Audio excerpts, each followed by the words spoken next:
Hello dear students. അപ്പോൾ ഇന്ന് നമ്മൾ ഡിസ്കസ് ചെയ്യാനായിട്ട് പോകുന്നത് എന്താണ് ഡയറക്റ്റ് ഇൻകം, എന്താണ് ഇൻഡയറക്റ്റ് ഇൻകം, അതുപോലെ തന്നെ ഡയറക്റ്റ് എക്സ്പെൻസ് എന്താണ്, ഇൻഡയറക്റ്റ് എക്സ്പെൻസ് എന്താണ് എന്നതിനെ കുറിച്ചാണ്. അപ്പോൾ ഈ 4 ടോപ്പിക്സ് അറിഞ്ഞിരുന്നാൽ മാത്രമേ നമുക്ക് ട്രേഡിംഗ് അക്കൗണ്ടും പ്രോഫിറ്റ് ആൻഡ് ലോസ് അക്കൗണ്ടും വളരെ ക്ലിയർ ആയിട്ട് ചെയ്യാനായിട്ട് പറ്റുള്ളൂ.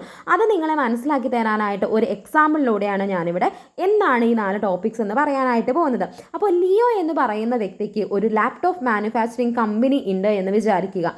ഇദ്ദേഹത്തിൻ്റെ മെയിൻ ബിസിനസ് എന്ന് പറയുന്നത് ലാപ്ടോപ്പ് നിർമ്മിക്കുകയും അത് സെയിൽ ചെയ്യുകയുമാണ് ചെയ്യുന്നത്.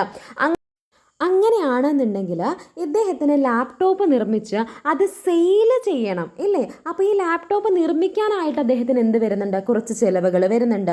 ആ റോ മെറ്റീരിയൽസ് മേടിക്കേണ്ടതായിട്ട് വരും, ട്രാൻസ്പോർട്ടേഷൻ ചാർജ് കൊടുക്കേണ്ടതായിട്ട് വരും, ഫാക്ടറി എക്സ്പെൻസുകൾ കൊടുക്കേണ്ടതായിട്ട് വരും, അതായത് ഇലക്ട്രിസിറ്റി യൂസ് ചെയ്യും, റെൻറ്റ് യൂസ് ചെയ്യും. ഇതൊക്കെ അദ്ദേഹത്തിന് വരുന്ന ചിലവുകളാണല്ലേ. അപ്പോൾ ഈ ചിലവുകൾക്കൊക്കെ അദ്ദേഹം ചിലവ് കൊടുക്കേണ്ടതായിട്ട് വരും, അല്ലെങ്കിൽ എമൗണ്ട് കൊടുക്കേണ്ടതായിട്ട് വരും ഇല്ലേ.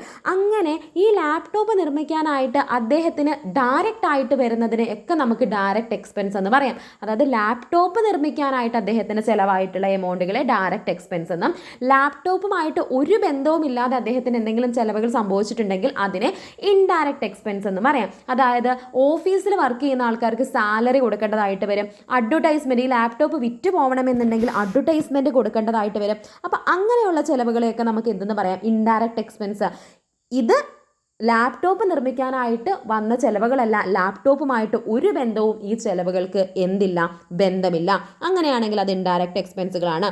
ഇനി ഡയറക്റ്റ് ഇൻകം എന്ന് പറഞ്ഞിട്ടുണ്ടെങ്കിൽ അദ്ദേഹത്തിൻ്റെ മെയിൻ ബിസിനസ് എന്ന് പറയുന്നത് എന്താണ്? ലാപ്ടോപ്പ് നിർമ്മിക്കുകയും അത് സെയിൽ ചെയ്യുകയും ചെയ്യുന്നതാണ് അദ്ദേഹത്തിൻ്റെ മെയിൻ ബിസിനസ് എന്ന് പറയുന്നത്. അപ്പോൾ അതിൽ നിന്നുള്ള വരുമാനമാണ് എന്തെന്ന് പറയുന്നത്? ഡയറക്റ്റ് ഇൻകം എന്ന് പറയുന്നത്.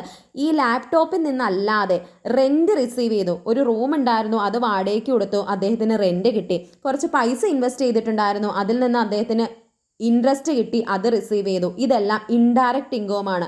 അതായത് ഈ മെയിൻ ബിസിനസ്സിൽ നിന്ന് അല്ലാതെ അദ്ദേഹത്തിന് കിട്ടിയിട്ടുള്ള ഇൻകം, അതായത് ലാപ്ടോപ്പുമായിട്ട് ഒരു ബന്ധവും ഈ ഇൻകത്തിന് ഇല്ലെങ്കിൽ അതെല്ലാം എന്ത് ഇൻകമാണ്? ഇൻഡയറക്റ്റ് ഇൻകമാണ്. കാര്യങ്ങൾ മനസ്സിലായി എന്ന് വിചാരിക്കുന്നു. അതായത് ലാപ്ടോപ്പുമായി അല്ലെങ്കിൽ ലാപ്ടോപ്പ് നിർമ്മിക്കാനായിട്ട് അദ്ദേഹത്തിന് വന്നിട്ടുള്ള ചിലവുകളെ ഡയറക്റ്റ് എക്സ്പെൻസ് എന്നും, ലാപ്ടോപ്പുമായിട്ട് ഒരു ബന്ധവുമില്ലാത്ത ചിലവുകളെ ഇൻഡയറക്റ്റ് എക്സ്പെൻസ് എന്നും, ലാപ്ടോപ്പ് വിറ്റിട്ട് അദ്ദേഹത്തിന് കിട്ടുന്ന എമൗണ്ടിനെ ഡയറക്റ്റ് ഇൻകം എന്നും, ഈ ലാപ്ടോപ്പുമായിട്ട് ഒരു ബന്ധവും ഇല്ലാത്ത ചിലവുകളെ ഇൻഡയറക്റ്റ് ഇൻകം എന്ന് പറയുന്നു. ഓക്കെ ആണെന്ന് വിചാരിക്കുന്നു. എന്തെങ്കിലും ഡൗട്ട്സ് ഉണ്ടെന്നുണ്ടെങ്കിൽ ചോദിക്കുക. ഈ ഇമേജുകൾ നോക്കിയാൽ തന്നെ നിങ്ങൾക്ക് കാര്യങ്ങൾ എന്തായിരിക്കും? ക്ലിയർ ആയിരിക്കും. ഡൗട്ട്സ് ഉണ്ടെന്നുണ്ടെങ്കിൽ അത് എത്രയും പെട്ടെന്ന് തന്നെ ക്ലിയർ ചെയ്യാനായിട്ട് ശ്രമിക്കുക. ഈ ഒരു എക്സാമ്പിളിലൂടെ കാര്യങ്ങൾ മനസ്സിലായെന്ന് വിചാരിക്കുകയാണ്.